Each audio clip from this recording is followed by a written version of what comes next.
নমস্কাৰ পুনৰ এটা নতুন ভিডিঅ'লৈ আপোনালোক সকলোকে স্বাগতম জনাইছোঁ মই জ্যোতি প্ৰসাদ গগৈ আৰু আজি এটা অতি বিশেষ ভিডিঅ' মই আপোনালোকৰ সন্মুখলৈ লৈ আহিছোঁ প্ৰথমতে এই পৰিৱেশটো চাই লওক আপোনালোকে দেখিছে দুজন ব্যক্তি দেখিছে আৰু এগৰাকী সৰু ছোৱালী এই ধৰণৰ আপোনালোকক মই দেখুৱাই আছোঁ কিন্তু ইয়াত এটা কাহিনী আছে মই আপোনালোকক গোটেই কাহিনীখিনি ক'ম এগৰাকী এটা বিশেষ কাহিনী আজি এইটো কাৰণে এটা ব্যক্তিক্ৰমী ভিডিঅ' বুলি মই এইটো কাৰণে কৈছোঁ অতি এটা ব্যক্তিক্ৰমী ভিডিঅ' এগৰাকী মই অকণমানি ছোৱালীৰ কাষলৈ আজি আহিছোঁ বহুতখিনি কথা পাতিবলৈ আহিছোঁ বহুতখিনি ইয়াত কাহিনী আছে সেই কাহিনীখিনি আজি জানিবলৈ আহিছোঁ এই যিগৰাকী কণমানি আপুনি দেখিছে এই কণমানিগৰাকীয়ে এটা অসম্ভৱ কাম বা অসাধ্য এটা সাধন কৰিবলৈ সক্ষম হৈছে প্ৰথমতে মই তোমাক অভিনন্দন জনাইছোঁ তুমি স্নাতক ডিগ্ৰীধাৰী হ'লা হয়নে কেনেকুৱা লাগিছে বহুত ভাল লাগিছে কোৱাচোন কেনেকৈ আৰম্ভ হৈছিলে তোমাৰ স্নাতক এই যাত্ৰাটো কেনেকৈ আৰম্ভ হৈছে অকণ কোৱা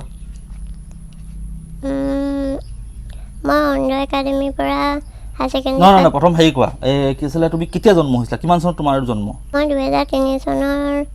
24 মাৰ্চত জন্ম তাৰপিছতে ওচৰতে এখন LP স্কুল আছিলে তাতে মই পঢ়িলোঁ LP স্কুল চাইকেলতে তাৰপিছতে 6ত আমগুৰি গাৰ্লছত পঢ়াৰ মন আছিলে কিন্তু স্কুলৰ পৰা নিদিলে যেতিয়া তোমাৰ স্কুললৈ গৈছিলা তেতিয়া এটা স্কুলত তোমাক মানে এডমিশ্যন দিয়া নাছিলে আমগুৰি গাৰ্লছ কি বুলি কৈছিলে তেতিয়া মা গৈছিলে তাৰপিছত নহ'ব বুলি ক'লে কেলৈ নহ'ব বুলি কৈছিলে কিবা কৈছিলে নেকি দিগদাৰ হ'ব বুলিয়ে ক'লে অসুবিধা হ'ব মানে কাৰণ তোমাৰ যিটো শাৰীৰিক যিটো মানে চাই পিনি মানে তুমি যে চলা ফুৰা কৰিব নোৱাৰা বা তোমাৰ তুমি যিহেতু বেলেগতকৈ অলপ বেলেগ তুমি সেইটো কাৰণে অসুবিধা হ'ব বুলি কৈছিলে তাত বহুত ছোৱালী দিগদাৰ হ'ব বুলি কৈছিলে পাছত হেৰি কৰিম বুলি কৈছিলে মানে বেলেগ ছোৱালী দিগদাৰ হ'ব বুলি কৈছিলে তাত বহুত ছোৱালী যে হেৰি মাহে গৈছিলে মই গম নাপাওঁ তেতিয়া নিদিওঁ বুলি কৈছিলে তাৰপিছতে পেঙা মজিলা বিদ্যালয়ত এডমিশ্যন ল'লোঁ তাৰপিছতে মণিমালা বাইদেউক পালোঁ তেওঁ বহুতখিনি আগবঢ়াই নিলে মোক তোমাৰ মানে গাৰ্লছত আমগুৰি গাৰ্লছত তোমাক এডমিশ্যন নিদিলে নল'লা তুমি 6ত নিদিলে তেওঁলোকে তাৰপিছত তুমি পেঙা মজলীয়া বিদ্যালয়লৈ আহিলা তাত মণিমালা বাইদেৱে তোমাক মানে হেৰি পালে তোমাক তেওঁ কিতাপো লিখিছিলে মোৰ হেৰিত আৰু আলোচনীও সম্পাদনা কৰিছিলোঁ তাৰপিছতে কি আলোচনা সম্পাদনা কৰিছিলা স্কুলৰ বিদ্যালয়ৰ আলোচনী তাৰপিছত তেওঁ কোৱা কৈ যোৱা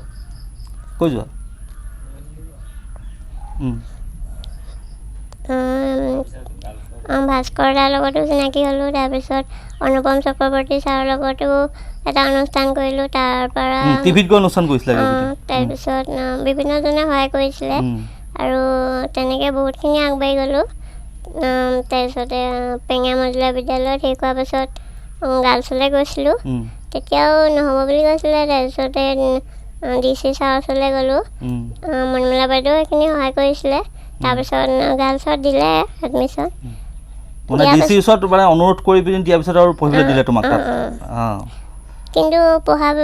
এডমিশ্যন লোৱাৰ পিছত তেওঁলোকে বহুতখিনি সহায় কৰিলে তাৰপিছত সহায় কৰিছে তোমাক তাৰপিছত কিবা তেতিয়া কিবা পঢ়া ক্ষেত্ৰত কিবা অসুবিধা হৈছিলে নেকি তেতিয়া তোমাৰ নাই সকলোৱে সহায় কৰিছে তাৰপিছত পঢ়ি গ'লা তুমি তেতিয়া মেট্ৰিকতো পাছ কৰিলা মেট্ৰিকত কোন ডিভিজন পাছ কৰিছিলা মেট্ৰিকত ছেকেণ্ড ডিভিজন গাৰ্লছৰ পৰা কৰিছিলা তাৰপিছত ক'ত পঢ়িলা তাৰপিছত ছাৰহঁতে যোগাযোগ কৰি দিলে অৰুণোদয় একাডেমীৰ পৰা মই হায়াৰ ছেকেণ্ডেৰী পাছ কৰিছোঁ কিমান কি ডিভিজন পাছ কৰিলা তাত ফাৰ্ষ্ট ডিভিজন কিমান পাৰ্চেণ্টেজ হৈছিলে পাৰ্চেণ্টেজ 67 মামাৰ স্কুটিও পাইছিলোঁ স্কুটি পাইছিলা তুমি মামাৰ স্কুটিও পাইছিলে কেনেকুৱা লাগিছিলে মামাৰ স্কুটি পাই ভাল লাগিছিলে স্কুটিখন কি কৰিলা এতিয়া এইখন আছে স্কুটিখন আছে স্কুটিতে মই গ্ৰেজুৱেশ্যন ল'লোঁ স্কুটিতে গ্ৰেজুৱেশ্যন ল'লা কেনেকৈ চলোৱা তুমি মায়ে লৈ যায় মায়ে চলাই যায় তুমি উঠি যোৱা দেখিছে কেনেকুৱা এক কাহিনী আচলতে সকলোৰে কাৰণে এক অনুপ্ৰেৰণা সকলোৰে কাৰণে এক আদৰ্শ বুলি মই ক'ম আমাৰ বিষ্ণুপ্ৰিয়াক মামাৰ স্কুটিও পালে কেনেদৰে প্ৰতিটো ধাপতে কেনেদৰে সুখ্যাতিৰে তাই উত্তীৰ্ণ হৈ গ'ল তোমাৰ এই যে যেটো শাৰীৰিক প্ৰতিবন্ধকতা সৰুৰ পৰাই তুমি এনেকুৱা আছিলা কেতিয়াবা কিবা অনুভৱ হয় নে কিবা কি ভাবা তুমি নিজক লৈ তেনেকৈ ইমান অনুভৱ নহয় মায়ে বহুতখিনি হেৰি কৰি দিয়ে আৰু দেখিছোঁ তুমি মালত খুব ধেমালি কৰি থাকা ন কৰোঁ তোমাৰ মন বেয়া লাগে নেকি কেতিয়াবা ইমান নকৰোঁ মন বেয়া নকৰা কি কৰি থাকা সাধাৰণতে তুমি থাকিলে ঘৰত থাকিলে কি কৰি থাকা বাহিৰা কিতাপ পঢ়োঁ আৰু ক্ৰাফ্টৰ কাম কৰি ভাল পাওঁ ক্ৰাফ্টৰ কাম কৰা কি বনোৱা তুমি কিবা কিবি এইবোৰ এম্ব্ৰইডাৰী কৰি ভাল পাওঁ আকৌ আৰু আগতে তুমি ছবিও আঁকিছিলা খুব ধুনীয়া ছবি আঁকিছিলা আগতে আঁকিছিলোঁ এতিয়া নাআঁকা নেকি কেতিয়াবা মন গ'লে আঁকো কি আঁকি ভাল পোৱা বেছিকৈ আকৌ যি মন যায় আঁকো কেতিয়াবা আগতে বোলে তুমি কবিতা আবৃত্তি কৰিছিলা গুৱাহাটীতো কবিতা আবৃত্তি কৰিছিলা কি কৰি পিনি বোলে LP স্কুলত পঢ়ি থাকোঁতে ৰং মেলা পাতে তাৰপিছত জিলাৰ পৰা চিলেকশ্যন হৈ হেৰি গুৱাহাটীত কৰিছিলোঁগৈ গুৱাহাটীত কবিতা আবৃত্তি কৰিছিলাগৈ সেইটো প্ৰতিযোগিতা 11 চনতে বা তোমাৰ অনুপম চক্ৰৱৰ্তী দাৰ লগত তুমি গৈ পিনি অনুষ্ঠান কৰিছিলা টিভিত গৈ পিনি হয় নাই কেনেকুৱা লাগিছিলে মনত পৰে নে কেতিয়াবা কথাবোৰ ভাল লাগিছিলে তেতিয়া মই একো তেনেকৈ জনা নাছিলোঁ অনুপম দালে কিবা এটা কৈ দিয়াচোন তেওঁ পৰাই মানে বহুতখিনি মানুহৰ লগত চিনাকি হ'লোঁ বহুতে মোক সহায় কৰিলে আৰু আগবাঢ়ি যোৱাত সহায় হ'ল অনুপম দাক যিটো অনুষ্ঠান কৰিছিলে তাৰ পাছৰ পৰাই তোমাৰখিনি মানুহে বহুতখিনি সহায় কৰিলে হয়নে বহুতে চিনি পালে এতিয়া আজি তুমি ডিগ্ৰীধাৰী হ'লা শিক্ষা জীৱনৰ আটাইতকৈ এটা গুৰুত্বপূৰ্ণ এটা স্নাতক তুমি লাভ কৰিছা কি অনুভৱ হৈছিলে প্ৰথম যেতিয়া ৰিজাল্টটো পাইছা কেনেকুৱা অনুভৱ হৈছিলে ভাল লাগিছিলে মায়ে যিখিনি কষ্ট কৰিছিলে তাৰ ভাল ফল এটা পালোঁ সাৰ্থক হৈ যেন অনুভৱ হৈছে হয়নে তোমাৰ লগতো মা চাগে কলেজৰে হওক বা স্কুলে হওক তোমাৰ চাগে তুমি যেনেকৈ স্কুলতে থাকা বা কলেজতে থাকা মাও চাগে তাতে থাকে কলেজতে কলেজত মানে 2-3টা ক্লাছ হয় যে ৰৈ দিয়ে আৰু স্কুলত কিন্তু থৈ পিনি গুচি আহে তুমি লগৰ যিবিলাক ল'ৰা ছোৱালী আছে সেইবিলাকৰ লগত কথা বতৰা পাতি ফূৰ্তি ফাৰ্তা কৰি থাকানে কৰোঁ তেওঁলোকে কৰে তেওঁলোকে পূৰা একদম ধুনীয়াকৈ তোমাক ছাপোৰ্ট কৰে সকলোৱে কৰে আৰু কি কৰি ভাল পোৱা তুমি আৰু গান গায়ো ভাল পাওঁ ছবি আঁকিও ভাল পাওঁ গান এটা গাবা নেকি তোমাৰ কিবা এটা গাই দিয়া মনত যিটো আহে বহুত দিন গোৱা নাই ভুল হ'লে একো নাই সেইটো এটা তুমি নিজৰ ইচ্ছামতে গোৱা আজি ভাল লাগিছে ধৰি লোৱা তুমি স্নাতক হ'লা এনেই গুণগুণাই দিয়া আৰু গান এটা আই দেউৰে বুলনিতে পোহৰৰে ধেমালিত আই দেউৰে বুলনিতে পোহৰৰে ধেমালিত একো নাই ধুনীয়াকৈ গাইছে তাই আচলতে চৰ্চা কৰি থাকিবা ছবি আঁকি থাকিবা নিজৰ মনটো কেতিয়াও এইবিলাকৰ পৰা হেৰি নকৰিবা বিচলিত নহ'বা সদায় নিজৰ কামটো কৰি গৈ থাকিবা ভাল লগাটো সদায় কৰি গৈ থাকিবা এতিয়া কি হ'ম বুলি আশা কৰা বা তোমাৰ যিহেতু আগতে এটা সপোন আছিলে আমি আগতে এখনো গম পাইছোঁ যে শিক্ষক হোৱাৰ সপোন আছিলে সেই সপোনটো এতিয়াও আছেনে শিক্ষক হ'ম বুলি এতিয়াও মনত দৃঢ়তাটো আছেনে আগতে ভাবিছিলোঁ এতিয়া সাধাৰণকৈ হ'লেও কৰ্মসংস্থাপন লাগে কৰ্মসংস্থাপনটো খুব প্ৰয়োজন তোমাক আৰু কি লাগে তোমাক চৰকাৰলৈ বা অসমৰ মুখ্যমন্ত্ৰীলৈ কিবা আহ্বান জনাবা নেকি তোমাক কি প্ৰয়োজন হৈছে এই মুহূৰ্তত মই আগতেও বাহন এখনৰ কাৰণে আহ্বান জনাইছিলোঁ এতিয়াও জনাইছোঁ যাতে কেনেকুৱা বাহন লাগে ইলেক্ট্ৰিক হুইল চেয়াৰ যাতে এখন দিয়ে ইলেক্ট্ৰিক হুইল চেয়াৰ এখন তাকে মামালৈ আহ্বান জনাইছোঁ আৰু লগতে এটা যাতে সৰুকৈ হ'লেও কৰ্মসংস্থাপন দিয়ে তাকে তেওঁলৈ আহ্বান জনাইছোঁ নিশ্চয়কৈ তাই অসমৰ মুখ্যমন্ত্ৰী মামালৈ এটা আহ্বান জনাইছে যে এখন হুইল চেয়াৰ তাইক লাগে এখন ইলেক্ট্ৰিক হুইল চেয়াৰ এখন জেনেৰেল হুইল চেয়াৰ আছে তোমাৰ সৰু এখন আছে LP স্কুলৰ পৰা দিছে কিন্তু সেইখন তোমাৰ চলাবৰ কাৰণে আকৌ মানুহ লাগে বা অসুবিধা হয় যদি এখন ইলেক্ট্ৰিক হুইল চেয়াৰ যদি থাকে তাক নিজে যেতিয়া অহা যোৱা কৰিব পাৰিব বা চলা ফুৰা কৰিব পাৰিব তাক সেইখন অতিকৈ প্ৰয়োজন আৰু তাক কৰ্মসংস্থাপন এটা লাগে বুলি কৈছে সৰুকৈ হ'লেও কৰ্মসংস্থাপন লাগে তাই যিহেতু স্নাতক ডিগ্ৰীধাৰী হৈছে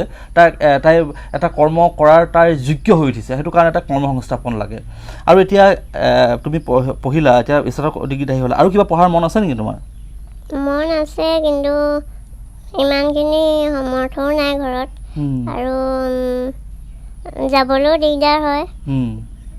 গতিকে এতিয়া কি কৰিম বুলি ভাবিছে এইকেইটা দিন এতিয়া তুমিতো এতিয়া ফ্ৰী হৈ গ'লা এতিয়া কি কৰিম বুলি ভাবিছে এইকেইটা দিন মই কম্পিউটাৰটো শিকিম বুলি ভাবিছোঁ কম্পিউটাৰ শিকিম বুলি ভাবিছে এনেই তোমাৰ আৰু কি মন যায় মানে কিবা মন যায়নে ধৰি লওক মানে কৰিবলৈ বা কিবা মানে কি মন যায় ক'ত ফুৰিবলৈ যাবলৈ মন যায় ক'ত ফুৰিবলৈ মন যায় ফুৰিবলৈ যাবলৈ মন যায় কিন্তু ইমানখিনি সুবিধাও নাই যদি যাবলৈ পোৱা তেতিয়া ক'ত যাবা তুমি যদি ফুৰিবলৈ যাব পাৰা ক'ত যাবা কোন জেগালৈ যাবা কোৱা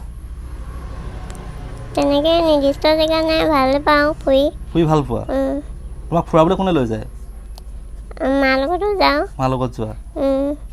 যদি তোমাক ধুনীয়া জেগা এটালৈ ফুৰাবলৈ যদি সুবিধা পোৱা তুমি যাবা তেতিয়া ফুৰিবলৈ আমি আশা কৰিছোঁ যাতে তোমাৰ সেই সপোনটো পূৰ্ণ হওক ফুৰিবলৈ যাতে পোৱা এই ধুনীয়া ঠাইবিলাক ফুৰিবলৈ পোৱা হয় নহয় ফুৰিটো ভাল পোৱা তুমি আৰু এতিয়া তোমাৰ আৰু এটা কথা সুধিবলৈ মন গৈছে যে তুমি খাই কি ভাল পোৱা খাই চবেই খাওঁ ভাত খাই বেছি ভাল পাওঁ ভাত খাই বেছি ভাল পোৱা ঠিক আছে হ'ব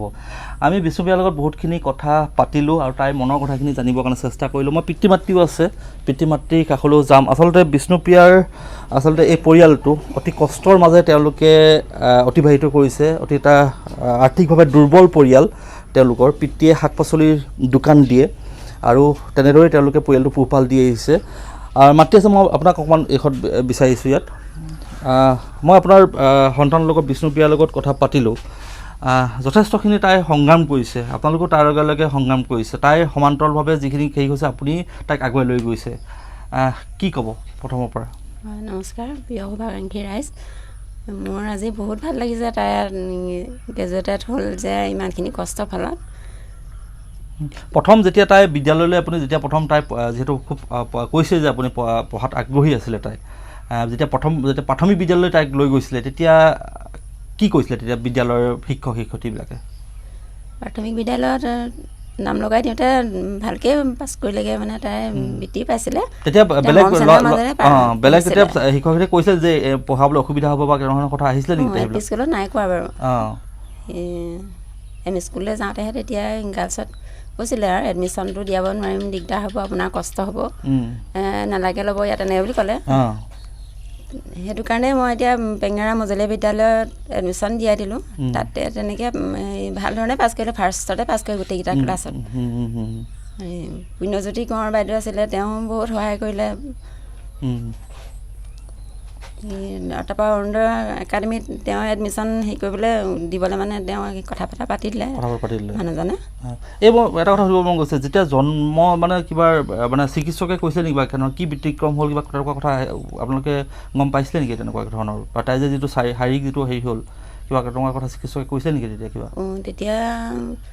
জন্ম হৈ 18 দিন যোৱাতে নিছিলোঁ মানে দেখুৱাবলৈ তাৰপৰা এনেই হেৰিতে হৈছিলে মানে এনেকৈ কৈছে এইবিলাক দুপোৱা মেলা কিবা এটা নহয় মানে এইবিলাক জন্মগতই তেনেকুৱা বুলি কৈছিলে এতিয়া ইয়াত দেখো ইয়াত ভাল নহ'ব এনেকৈ বুলি ক'লে বাহিৰলৈ নিব লাগিব আপোনালোকে এনেকৈ বুলি ক'লে মানে এই যেতিয়া এনেকুৱা ধৰণৰ এটা অক্ষমতা হ'ল তাৰ পাছৰ পৰা আপুনি তাইৰ লগত অনবৰত লাগি আছে আপুনি অনবৰত হেৰি কৰি আছে এই সংগ্ৰামখন আচলতে খুব সহজ নাছিলে কি ক'ব আপুনি কেনেধৰণে আপুনি আচলতে প্ৰত্যাহ্বানৰ মোকাবিলা কৰিছিলে এইখিনি তাকে এতিয়া মানুহৰ সন্তানটো হেৰি কৰিব নোৱাৰি সেইটো কাৰণে তাইক মানে যেন তেনে হ'লেও পঢ়িব পাৰিলে কাৰণে পঢ়ালোঁ সামৰ্থ্য অনুযায়ী অইনটো কৰিব নোৱাৰে তাই আমাকো তাই আগবঢ়াই নিলে বহুত অসুবিধাৰ পৰা কিবা এটা সহায় পালেও আমি সহায় পাওঁ ঘৰখন চলাবলৈ মানে তাই যে মানুহে সহায় কৰিলে যেতিয়া কেতিয়াবা আপোনালোকৰ অভাৱত থাকে তেতিয়া সেইখিনি আপোনালোককো সহায় কৰে হয় হয় তাইও আগবাঢ়ি যোৱাত আমি হেৰি কৰিব পাৰিলোঁ কি মানুহে সহায় কৰিলে বহুত মানুহে সহায় কৰিছে আপোনালোকক টিভিত যে এটা অনুষ্ঠান হৈছিলে অনুপম চক্ৰৱৰ্তী তেতিয়াৰ পৰা পিছৰ পৰা বহুত মানুহে তাইক চিনি পালে হয় বহুতে চিনি পালে তেতিয়া আৰু এনে তাই কিবা অসুবিধা হয় নেকি ধৰি লওক এনেই শাৰীৰিক কিবা অসুবিধা হয় নেকি শাৰীৰিক অসুবিধা তেনেকৈ নহয় নৰ্মেলি তাই মানে চব মুখৰ আগত দিব লাগে আৰু তেতিয়া ধুনীয়াকৈ চলি যাব পাৰে লাগি থাকিব লাগে আৰু মানুহক লাগে ঘৰত এতিয়া যেতিয়া ধৰি লওক তাই বিদ্যালয়লৈ যায় তেতিয়া আপুনিয়ে লৈ যায় তাইক ময়ে লৈ যাওঁ আৰু এখন স্কুটিখন দেখিছোঁ মই স্কুটিখন অকণমান দেখাবৰ কাৰণে মোৰ কেমেৰা সতীৰ্থক অনুৰোধ জনাইছোঁ এখন স্কুটি এখন তাই মেট্ৰিক পাছ কৰোঁতে পাইছিলে হাই ছেকেণ্ডেৰী পাছ কৰোঁতে পাইছে এখন হাই ছেকেণ্ডেৰী পাছ কৰাৰ পিছত এইখন তাই পাইছে স্কুটিখন পাইছে এই স্কুটিখন লৈয়ে মহাবিদ্যালয় মানে অহা যোৱা কৰিলে আজিৰ দিনত আচলতে বহুতে স্কুটি অপব্যৱহাৰ কৰি আহিছে কিন্তু এইখন মই ক'ম যে আচলতে সুব্যৱহাৰ হৈছে এই স্কুটিখনৰ বিষ্ণুপ্ৰিয়াই আচলতে এই স্কুটিখনৰ তাই নিজে চলাব নোৱাৰিলেও মাতৃয়ে তাইক লৈ যায় আৰু মই এটা সুধিবলৈ মন গৈছে যে স্কুটিখনত তাইক কেনেকৈ মানে বহি যায় মানে তাইক কেনেকৈ নিয়ে মোক অকণ কওকচোন স্কুটিখনত তাই পাছত বেল এডাল মানে কঁকালত বান্ধি নিওঁ পৰি যাব পাৰে পটককৈ স্পীড ব্ৰেকাৰ অকণমান ভয় এটা থাকে মানে এনেকৈ বান্ধি লৈ যাওঁ ধুনীয়াকৈ চলি যায় মানে তাই আগতে আপুনি স্কুটি চলাইছিলেনে স্কুটি নাই চলোৱা শিকিলোঁ এইখনতে শিকিলে সেইখনতে শিকিলোঁ মানে সেই সাহসটো আপোনাৰ আহিলে কোনোদিন মানে স্কুটি চলাই পোৱা নাছিলে কোনে শিকালে আপুনি স্কুটি নিজে শিকিলোঁ ল'ৰাটোৱে অকণমান দেখাই দিলে আৰু প্ৰথমতে তাৰপৰা নিজে শিকিলোঁ আৰু দেখিছে কেনেদৰে আচলতে এগৰাকী মাতৃয়ে নিজৰ সন্তানৰ কাৰণে কেনেদৰে কষ্ট কৰি কোনোদিন স্কুটি চলাই পোৱা নাছিলে যেতিয়া অসম চৰকাৰে যেতিয়া এখন স্কুটি দিলে সেই স্কুটিখন মাতৃয়ে শিকি নিজৰ কন্যাক সেই বিদ্যালয়লৈ লৈ গৈ আজি স্নাতক ডিগ্ৰীধাৰী কৰালে ই অতিকৈ এটা সঁচাকৈ এটা অতি আচৰিত মানে ভাল লগা কথা আপুনিতো তাইৰ লগত সদায় কলেজলৈ গৈ থাকে কেনেদৰে ব্যস্ত হ'বলগীয়া হয় কলেজত আমনি লাগে আৰু মানে ক্লাছতো ক্লাছ কৰি থাকোঁতে বহি থাকিবলগীয়া হয় ইভাগে ক্লাছ অফ থাকিলেও বহি থাকিবলগীয়া হয় বহুত আমনি লাগে তাৰপৰা ধৈৰ্য ধৰি থাকোঁ আৰু ৰাতিপুৱা কেইটা বজাত ওলাই যায় আপোনালোক ৰাতিপুৱা ক্লাছ দেৰিকৈ থাকিলে যাওঁ থাকিলে সোনকালে যাওঁ আৰু থাকে কেতিয়াবা ধৰি লওক মানে এই দেখিছোঁ আপোনাৰ লগত খুব ধেমালি ধুমলা কৰি থাকে একদম মানে হেৰি কৰি থাকে কেতিয়াবা মন বেয়া লাগিলেও তাই তেনেকৈ আপোনালোকক আনন্দ কৰি হেৰি দিয়ে নেকি মনটো ভাল লগাই থাকে তাই মনটো ভাল লগাই দিয়ে আৰু এতিয়া তাই বহুতখিনি কথা কৈছে যে তাইক এখন হুইল চেয়াৰ প্ৰয়োজন ইলেক্ট্ৰিক হুইল চেয়াৰ এখন প্ৰয়োজন এটা কৰ্মসংস্থাপনৰ কথা কৈছে আপুনি কি ক'ব মই মাননীয় মুখ্যমন্ত্ৰী মহোদয়ক এইটোৱে আহ্বান জনাওঁ এখন যাতে ইলেক্ট্ৰিকেল হুইল চেয়াৰ দিয়ে আৰু এটা কৰ্মসংস্থাপন দিয়ে তাই ভৱিষ্যত ব্যস্ত হৈ থাকি কিবা এটা কৰি থাকিব পৰাকৈ নহ'লে তাইতো আমনি পায় এনেই থাকি এটা গ্ৰেজুৱেশ্যন লৈ কিবা এটা কৰিবলৈ মন যায় তাই নিশ্চয়কৈ আচলতে খুব এটা প্ৰত্যাহ্বান আছিল সৰুকালৰ পৰা এটা প্ৰত্যাহ্বান আছিল সেই প্ৰত্যাহ্বানখিনিক নেওচি এই বিষ্ণুপ্ৰিয়া আৰু মাতৃয়ে পৰিয়ালে কিন্তু এইখিনিক নেওচি আজি স্নাতক ডিগ্ৰীধাৰী লাভ কৰিবলৈ সক্ষম হৈছে বিষ্ণুপ্ৰিয়া ই অতিকৈ আচলতে এটা ভাল খবৰ ভাল লগা এটা কথা যে সকলো বাধা যদি ইচ্ছা থাকে সকলো বাধা নেওচি যাব পাৰি ই কিন্তু এটা প্ৰমাণ কৰিছে আৰু বৰ্তমান দেখাইছোঁ মই আপোনাৰ নামটো কি বুলি ক'লে মোৰ নাম ৰুমি গগৈ আপোনাৰ মানুহজনৰ নামটো লক্ষী গগৈ মই পিতৃক অকণমান বিচাৰিম পিতৃৰ পৰা মই দুই এটা কথা ল'ব পাৰিলে ভাল হ'ব আৰু মই কৈছোঁ যে কোচত থাকি মাতৃৰ কোলাত থাকিয়ে তাই এতিয়া ডিগ্ৰীধাৰী হ'ল বিষ্ণুপ্ৰিয়া ডিগ্ৰীধাৰী হ'ল আৰু পিতৃ আছে পিতৃৰ লগতো কথা পাতিম মই আপোনাক অকণ বিচাৰিছোঁ এইফালে আহিলে ভাল হ'ব আপোনাৰ কন্যা আজি ডিগ্ৰীধাৰী হ'ল আপুনিও বহুতখিনি মই দেখিছোঁ যে আপুনি আৰ্থিকভাৱে দুৰ্বল আপুনি শাক পাচলি ব্যৱসায় কৰে কন্যা আজি ডিগ্ৰীধাৰী হ'ল কেনেকুৱা অনুভৱ হৈছে নথৈ সুখী হৈছোঁ সকলো শিক্ষক শিক্ষয়িত্ৰীলৈও ধন্যবাদ জ্ঞাপন কৰিছোঁ এতিয়া ডিগ্ৰীধাৰী হ'ল এতিয়াতো আকৌ পঢ়িম বুলি ক'লেওতো পঢ়িব নোৱাৰিব ফটকৈ এতিয়া কিবা বাহন মাননীয় মুখ্যমন্ত্ৰীদেৱে কিবা বাহন এখন দিয়ে নহ'লেও কিবা সংস্থাপন কিবা এটা সহায় কৰে তেতিয়া আমি নথৈ সুখী হ'ম নিশ্চয়কৈ মই ধন্যবাদ জনাইছোঁ আচলতে ময়ো আহ্বান জনাইছোঁ যে অসমৰ মুখ্যমন্ত্ৰী হওক বা কোনো সদাশয় ব্যক্তিয়ে যদি বিষ্ণুপ্ৰিয়াৰ এই যিটো আচলতে প্ৰয়োজনীয়তাটো যদি পূৰণ কৰিব পাৰে এখন ইলেক্ট্ৰিক হুইল চেয়াৰ যদি প্ৰদান কৰিব পাৰে আৰু যদি অসম চৰকাৰে এটা সৰুকৈ হ'লেও যদি কৰ্মসংস্থাপন দিব পাৰে তাই বিচাৰিছে যে এটা কৰ্মসংস্থাপন তাইক দিয়ক যিহেতু তাই স্নাতক ডিগ্ৰীধাৰী হৈছে কম্পিউটাৰ তাই অধ্যয়ন কৰিম বুলি কৈছে কম্পিউটাৰ শিকিবলৈ যাম বুলি তাই কৈছে কিমান স্পৃহা আছে জীৱনটোক লৈ তাই কিমান স্পৃহা আছে কিমান হেঁপাহ আছে কিবা এটা কৰাৰ যিটো হেঁপাহ কেনেদৰে তাই প্ৰতিটো খোজতে সংগ্ৰাম কৰি আজি আহি এই অৱস্থাত আহি উপনীত হৈছে আৰু এইখিনি যদি যিসকল সদাশয় ব্যক্তিয়ে দেখি আছে যদি কোনো সুহৃদয়বান লোক আছে তেওঁ যদি এই বিষ্ণুপ্ৰিয়াক সহায় কৰিবলৈ যদি আগবাঢ়ি আহে তেতিয়াহ'লে তাই উপকৃত হ'ব প্ৰকৃততে উপকৃত হ'ব আৰু অসম চৰকাৰৰ হিমন্ত বিশ্ব শৰ্মা ডক্টৰ হিমন্ত বিশ্ব শৰ্মাৰ প্ৰতিও তেওঁ আহ্বান জনাইছে মামালৈ তেওঁ আহ্বান জনাইছে যাতে এটা সৰুকৈ হ'লেও কৰ্মসংস্থাপন যাতে তাই লাভ কৰে এই আৰ্থিকভাৱে দুৰ্বল পৰিয়ালটোৱে বহুতখিনি সকাহ পাব আচলতে এটা উদাহৰণ এটা আদৰ্শ এটা অনুপ্ৰেৰণাৰ এটা কাহিনী এই বিষ্ণুপ্ৰিয়া এইটোৱে সমাজত এটা নতুন দিগন্তৰ সূচনা কৰিব বুলি আমি আশা কৰিছোঁ আৰু ভিডিঅ'টো যদি আপুনি উপযোগী বুলি ভাবিছে তেতিয়াহ'লে লাইক কৰিব, কমেণ্ট কৰিব, শ্বেয়াৰ কৰিব, লগতে মোৰ জ্যোতিপ্ৰসাদ গগৈ আৰু অৰ্কিটিম নামৰ এই চেনেলটো ছাবস্ক্ৰাইব কৰি ৰাখিব যাতে ভাল ভাল আপুনি ভিডিঅ' পাই থাকিব।